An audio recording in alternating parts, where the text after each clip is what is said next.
guys lasted a long time, dude. Yeah, also me too, because I probably should have been like on the road I was crashing, and I never was. Great. Alright, so today, here's what we're gonna do. I'm gonna hand out your semester test. Make sure that if you haven't turned your book, I think everyone did, and get your practice guide turned in. I think the only person I didn't have was Mr. John there. Alright, so, okay, I'm gonna hand these out. Even when you're done, look it over one more time, go through the instructions, then you can turn it in. And then you can work on whatever you want to after that. Does that make sense? Because I know we got a bunch of semester tests coming up. There may be a couple today. Study for something. Use your time wisely. Okay? Where do you have an iPhone charger? Yeah. Where's my phone? Yeah, I think it's on the floor. If not, I'll put one down. Yeah, I didn't plug in my phone last night. Yeah, I woke up and had 11%. Did you guys go to eat? No, we were so mad. We didn't Oh want my to. God. Paula seriously brought us food before, so Bonzi said, we're not going out to eat, we're not stopping. And then as soon as we get on the bus after the game, who wants to stop? Majority vote. It's Mia. Mia wants to stop, so we stop. And everyone in the back is Like, like, it's we gonna already take 10 ate. minutes, we're only going to Casey's. I'm like, I don't care. I'm like, I don't care. That's 10 minutes I could have been at my house. Watch out. 4 more minutes I could Alright, let's cut the chatter today.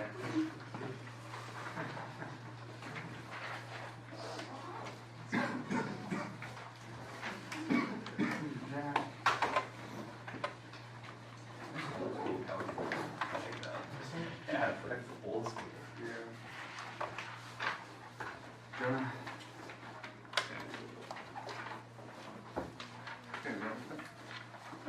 Alright, let's go through the instructions here. Good. Number one, make sure that you're using the formula I printed there. You need to find the linear speed of that wheel. It's basically the distance you're traveling, it's the same number. So it's kind of like what we did on our practice guide. Make sure you give me the exact answer and then put it in like decimals, it's fine. Number two, there are a bunch of different ways to solve that one. You have to find that wall that's missing. So make sure that you're doing that. Three, make sure you're drawing the triangle in the right quadrant. I give you the hints what quadrant they're in. I need to put that chart up here. I'll put that on the board here in like 2 seconds. Just make sure on that problem that you are actually finding all the trig functions, not just one, all of them. You need all the fractions, and make sure you label those so I know which ones are which. 4, convert that to a degree, and then find the exact answer.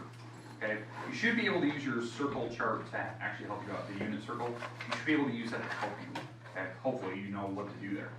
5, draw the wave graph. Kind of move it around, do whatever you need to. 6, you have to use the sum and difference formula. Make sure you're plugging in the values from your unit circle, like the numbers that you should be either adding or subtracting to make that. And then you do have to solve that thing all the way down, okay, until it's a final fraction.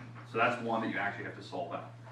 7, you don't have to, right? You're going to draw the triangle, whatever quadrant I tell you. You have to find the double angles and just plug in the values that go into those. You don't have to go further on that one. It's actually really straightforward. 8, figure out where to draw that thing. You have to figure out half angles. And then make sure that you're just plugging in the values. You don't have to solve them all the way out. Okay, so it should be fairly easy. I made that painless on you. 9, figure out the missing part that the question's asked for in the picture. 10, find the parts that I'm asking for on that one. I'll accept a bunch of different answers on that second part where you have to find an angle. I'll accept a bunch of different ways you can write that angle. 11, you have to write this answer you're adding and subtracting vectors together. I want your answer in I and J component form. I-J component form on number 11. 12, you have to find an angle between. I will put the formula on the board. Sorry, I totally forgot to put that up there in the last class. 13, you have to solve that system. Make sure you're finding both values. Okay, so you can use any method you want, but you do have to solve the system. I do need to know what X and Y is. They can be negatives, they can be decimals, they can be whole numbers, they can be positive numbers. I don't care. Just trust your work. 14, expand that thing out. That is a cube root. That is a cube root according to Microsoft Word. So make sure you expand that thing out and you're doing all the rules you need to on that one. I need multiple logs written there. Okay. 15, you need to condense that down. That was my little shortcut that I told you how to do number 15, condense it down to single logs. My hint that I told you yesterday, use circle method to solve that thing. Now remember, when you have multiple logs, there's potential you'll have quadratics, and you'll have to factor things apart, so quadratic formula, something like that. Okay, but should be straightforward. You've seen these problems before. So, Oh, she got the okay, take your time. When you get done today, turn it in. You can work on wherever you need to. I know there's a bunch of semester tests today. Use your time wisely, study for something. Okay? All right, there you go. Now, as you guys are working, I'm gonna hand back some papers.